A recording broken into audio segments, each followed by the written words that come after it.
মামুনুল রাজনীতি করে নাই, রাজনীতি করেছে জামাত। এরে কেউ থামান প্লিজ, কেউ ববি হাজ্জাজ ভাইরে থামান। ববি হাজ্জাজ ভাইয়ের মাথা ঠিক নাই, মাথা কেন নষ্ট হয়েছে সেটাও আজকের ভিডিওতে আমরা প্রমাণ সহকারে তুলে ধরার চেষ্টা করব। প্রিয় দর্শক মণ্ডলী, দেশ এবং দেশের বাহিরে যে যেখান থেকে আজকের এই গুরুত্বপূর্ণ এবং তথ্যবহুল প্রতিবেদন দেখার জন্য ভিডিওতে ক্লিক করছেন, সকলকে জানাচ্ছি আন্তরিক শুভেচ্ছা এবং অভিনন্দন। প্রিয় দর্শক মণ্ডলী, আমি বিশ্বাস করি আজকের এই ভিডিওতে যারা ক্লিক করছেন তারা সকলেই প্রায় আল্লামা মামুনুল হক সাহেব হুজুরকে ভালোবাসেন। আমি অনুরোধ করব, অনেকগুলো পয়েন্ট আকারে তুলে নিয়ে আসছি লেখাগুলো, আমাদের হুজুরকে নিয়ে অপপ্রচার, এটা আমরা সহ্য করব না। অনুরোধ করব সত্য জানতে। যে লড়াইটা শুরু হয়েছে ববি হাজ্জাজ এবং আল্লামা মামুনুল হক সাহেব হুজুরের ভিতরে, যদিও আল্লামা মামুনুল হক সাহেব হুজুর ববি হাজ্জাজের সাথে খেলবে না, কারণ ববি হাজ্জাজ ওই লেভেলের প্লেয়ার আমি মনে করি না, মামুনুল হক সাহেব হুজুরও মনে করে না। তারপরেও তার অভিযোগগুলো আমরা খণ্ডন করব এবং তিনি যে কথাগুলো বলতেছেন একের পর এক চলতে থাকবে। অনুরোধ করব হুজুরকে যারা ভালোবাসেন আমার কথাগুলো শুনবেন, পরিপূর্ণ ভিডিওটি দেখেই আপনার মূল্যবান মতামতটি কমেন্ট বক্সে জানাবেন। তার আগে ভাই এবং বোনেরা, প্রতিদিনের নিত্য নতুন লেটেস্ট আপডেটগুলো সবার আগে পেতে আমাদের চ্যানেলটি একটু সাবস্ক্রাইব করবেন। আল্লামা মামুনুল হক সাহেব হুজুরকে যারা ভালোবাসেন তারা ভিডিওতে একটা লাইক করবেন। চলেন হাজ্জাজ ভাই কি বলে একটু শুনি। কোরআন হাদিসে শিক্ষা দেয়, সে মুখ খুললেই শুধু মিথ্যার ফুলঝুরি বের হয়। হাজ্জাজ ভাই, কি মিথ্যার ফুলঝুরি মামুনুল হকের মুখ দিয়ে বের হয় এটা আপনাকে স্পষ্ট করতে হবে, না করলে কিন্তু আমরা ছেড়ে দেব না ভাইয়া। আপনি একজন বুখারী শরীফের দরজ দেনেওয়ালা, হাজারো ছাত্রের ওস্তাদ, তাকে আপনি কটাক্ষ করে কথা বলবেন, তার মুখ দিয়ে শাইখুল হাদিসের মুখ দিয়ে মিথ্যা কথা বের হয়, এটা জনগণ বিশ্বাস করবে না। কিন্তু আপনার এটা বলতে হবে তিনি কি মিথ্যা কথা বলেছেন, শুধু আরোপ করলে তো হবে না, তাই না? আপনার মাথা কোথায় গরম হয়েছে সেটাও দেখাবো, একটু সাথে থাকেন। তারপর কি বলছে চলেন একটু শুনি। মামুনুল আমার নামে কি কমপ্লেইন করেছে, এটা মিথ্যার বাইরে সত্য কিছু খুঁজে পাওয়ার মতো আমি মনে করি না কিছু আছে। মামুনুল হক সাহেব হুজুর আপনার নামে যে অভিযোগগুলো এনেছে এটা কোনো অভিযোগ না, হালকা একটু বলছেন। আপনি প্রথমে অভিযোগ এনেছেন যে আল্লামা মামুনুল হক সাহেব হুজুর 20টার উপরে বেশি ব্যালট লাগিয়েছে, পোস্টার লাগিয়েছে এবং রঙিন করেছে। মামুনুল হক সাহেব হুজুর বলেছেন আপনি 50টারও অধিক আপনি পোস্টার লাগিয়েছেন, এবং সেই সাথে আপনি গতকাল একটা ভিডিওতে বলেছেন যে আল্লামা মামুনুল হক সাহেব হুজুর নাকি চাঁদাবাজি করে। চলেন একটু শুনি। মামুনুল হককে জিজ্ঞেস করেন যে তার আত্মীয় স্বজন মিলে কতখানি চাঁদা তুলেছে এবং কত তার সম্পত্তি রেখে গেছে যে সে এতগুলো লাগায়। আচ্ছা, এই যে প্রমাণ দিলাম, আপনি বলছেন কোথায় কয় টাকা কিভাবে চাঁদাবাজি করছে তার আত্মীয় স্বজন, তার টাকা কোত্থেকে আসে, এই প্রশ্ন আপনি করছেন না। আমি আপনাকে প্রশ্ন করলাম, আপনি যে এত বড় করে নির্বাচনী প্রচারণা করতেছেন, আপনি টাকা কই পাইছেন, কোত্থেকে আসছে, এটার প্রমাণও আমাদেরকে দিতে হবে। তারপর কি বলছে চলেন শুনি। সবাই ফ্রন্ট লাইনের জুলাই যোদ্ধা, আমার পাশে থেকে 2বার গুলিবিদ্ধ হয়েছেন উনি, পুরো একটা বিশ্ববিদ্যালয়ের নেতৃত্ব দিয়েছেন উনি। মাশাল্লাহ মাশাল্লাহ, জুলাই যোদ্ধাদের সম্মান দিচ্ছেন, সাইডে একজন 2বার গুলিবিদ্ধ হয়েছেন, অমক অমক বিশ্ববিদ্যালয়ের অমক ছিল। মাশাল্লাহ, এটা ভালো, এটা ভালো হাজ্জাজ ভাই। তারপর যেমন মামুনুল পরিষ্কার করে বলেছে যে সে জনগণকে ভোট দিতে দিবে না। এটা ক্লিয়ার করতে হবে হাজ্জাজ ভাই। আল্লামা মামুনুল হক সাহেব হুজুর কখন বলছে যে তিনি আসলে ভোট দিতে দিবে না, এটা ক্লিয়ার করবেন হাজ্জাজ ভাই। হাজ্জাজ ভাই যারা ভক্ত আছেন, কখন কোথায় আল্লামা মামুনুল হক সাহেব হুজুর এই কথা বলছেন এটা আপনাকে প্রমাণ দিতে হবে। উইরা এসে জুইরা বসে একটা হুট করে কথা বললে তো আর হবে না, আমরা মেনে নিব। প্রমাণ দেখান, ভিডিও দেখান। আপনি যখন এলোমেলো অভিযোগ আল্লামা মামুনুল হক সাহেব হুজুরের বিরুদ্ধে এনেছেন তখন তিনি শুধু জাস্ট এটা বলেছে। শুনলাম কেউ কেউ বলে যে এদেরকে নাকি দেখে নিবে।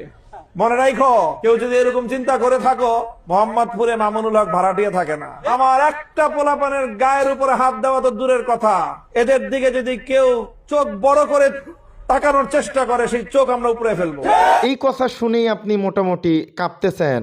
তারপরে তার হুঙ্কার তো আসলে আপনি শোনেনই নাই, বোঝেন নাই, এত ভয় পেলে চলে।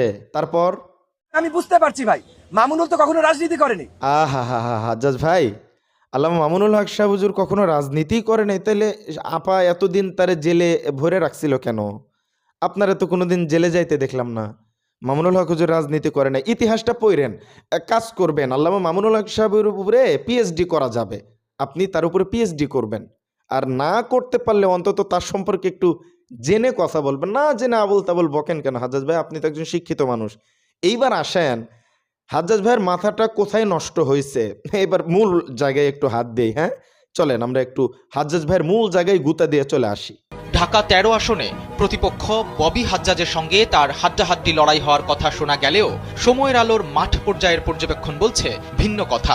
তথ্য বলছে ভোট যুদ্ধে পাত্তা পাচ্ছেন না ববি হাজ্জাজ।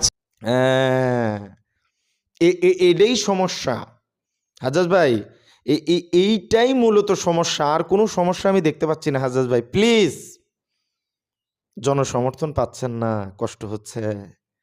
আহা, এটা আপনারই দোষ। আপনি যখন আল্লামা মামুনুল হক সাহেব হুজুরের সাথে কোলাকুলি করলেন, মিষ্টি একে অপরকে খাওয়ালেন, তখন আমার বুকটা ভরে গিয়েছিল যে না, ঢাকা ১৩ আসনে দুইজন প্রতিদ্বন্দ্বী হয়েছে, মার্শাল্লাহ অনেক সুন্দর। এখানে সুস্থ রাজনীতি হবে, হ্যাঁ, এখানে একে অপরের টক্কর হবে, কথা পাল্টা জবাব থাকবে, কিন্তু সেটা সাবলীল ভাষায়, সম্মানের ভাষায়, যুক্তিতর্ক দিয়ে কথা বলতে হবে। এমনি হুদায় এসে বললাম যে মামুনুল এইটা করছে, মামুনুল ওইটা করছে। আর ভাই মামুনুল কেডা? আমি ববি হাজ্জাজ ভাই বলতেছি না, এই শিক্ষাটা কওমি মাদ্রাসায় দেওয়া হয়, এই শিক্ষাটাই আল্লামা মামুনুল হক সাহেব হুজুর আমাদেরকে দিয়েছেন। তো আপনি এই যে মামুনুল মামুনুল বলতেছেন, ওই মুখ কিন্তু আল্লাহর দেওয়া, হ্যাঁ, সম্মান নিয়ে কথা বলবেন। আমি এখন পর্যন্ত 3টা ভিডিও করেছি, এটা দিয়ে 4টা, আপনাকে নিয়ে আর আল্লামা মামুনুল হক সাহেব হুজুরকে নিয়ে। তো আমি আপনাকে সবসময় ববি হাজ্জাজ ভাই সম্মানের সাথে, শিক্ষিত মানুষ এটা বলতেছি, কারণ আমি কয়েকটা ভিডিও দেখছি, আপনিও নাকি মোটামুটি ভালো মানুষ, আপনি কোনো বিএনপির রাজনীতি থেকে উঠে আসেন নাই, জোট থেকে আসছেন। তো বিষয় হচ্ছে আপনি যে কাদা ছোড়াছুড়ি করতেছেন, এতে আপনার রাজনীতি নষ্ট হচ্ছে ভাই। বাংলাদেশের মানুষ এখন অনেক স্মার্ট, অনেক ভালো বুঝে তারা। আপনি একজনের প্রশংসা করলে আপনার কিছু ভোট বাড়বে, মানুষ আপনার প্রতি পজিটিভ ধারণা করবে। আপনি যখন একজনের নামে নেগেটিভ কথা বলবেন, যদিও সে নেগেটিভ হয়, তাহলেও আপনার ভোট কমবে, কিন্তু সে তো নেগেটিভ না রে ভাই। তো এরকম করে এই রাজনীতি কতদিন করবেন? আর আপনি যার সাথে লাগতে গেছেন ভাই, সেটা কে? আপনি এটা একটু ভালো মতো রিসার্চ করে নিন প্লিজ। আল্লামা মামুনুল হক সাহেব হুজুর, তারে আপনি চেনেন না?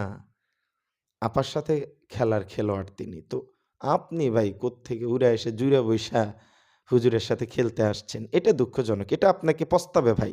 আপনি মিলেমিশে থাকলে, তিনি এমপি হলে অবশ্যই আপনি সুযোগ পেতেন, কিন্তু এখন যেভাবে আক্রমণাত্মক কথাবার্তা বলতেছেন, মানুষ এমনি আপনার সাথে নাই। আপনার মিছিল তো দেখাই যাচ্ছে না, 2-1টা সাংবাদিক নিয়ে আইসা সামনে 4-5 জন লোক, এটা নিয়ে আপনি কথা বলতেছেন। আপনি বলছেন যে মামুনুল হক ক্যামেরা পাইছে, যা ইচ্ছে তাই বলতেছে। আমি গতকাল বলছি যে ক্যামেরা মামুনুল হক পায় নাই, আপনি পাইছেন। মামুনুল হকের পিছনে ক্যামেরা আজ থেকে আরো 20 বছর আগের থেকে ববি হাজ্জাজ ভাই। আমি তো আজকের দিন মামুনুল হক সাহেব হুজুরকে নিয়ে কথা না বলার আগে আমি আপনাকে চিনি নাই। তো আপনি মামুনুল হকের জন্য ফেমাস হচ্ছেন, এছাড়া আর কিছু না। আমি আপনাকে নিয়ে ভিডিও করতেছি, আমার কি কপাল আসছে চিন্তা করেন। তো আপনি মামুনুল হক সাহেব হুজুরে একটু ধন্যবাদ দিন যে তার নাম নিয়ে আপনি পরিচিতি পাচ্ছেন বা ভিউজ হচ্ছে। আপনার নামের জন্য ভিউজ হবে না। আপনি একটা কথা বললেন মামুনুল হক সাহেব হুজুর বাদে, ওইগুলো শুরুতে কাট করে লাগাইতেছেন, এটাই আপনার মূল মন্ত্র, এছাড়া আর আপনার কোনো মন্ত্র নাই। এটাই আসল কথা। আমরা আসতেছি, আরো অনেক কথা বলছেন, আমরা পর্যায়ক্রমে ভিডিওতে আমরা আলোচনা করবো ইনশাআল্লাহ, যুক্তি তর্ক দিয়ে, কোনো বাজে ভাবে না, ঠিক আছে? সম্মান হানি করেন, আপনার মতো না। ভালো থাকবেন সবাই, সুস্থ থাকবেন। আসসালামু আলাইকুম রহমতুল্লাহ বরকাতু। ইনকিলাব জিন্দাবাদ।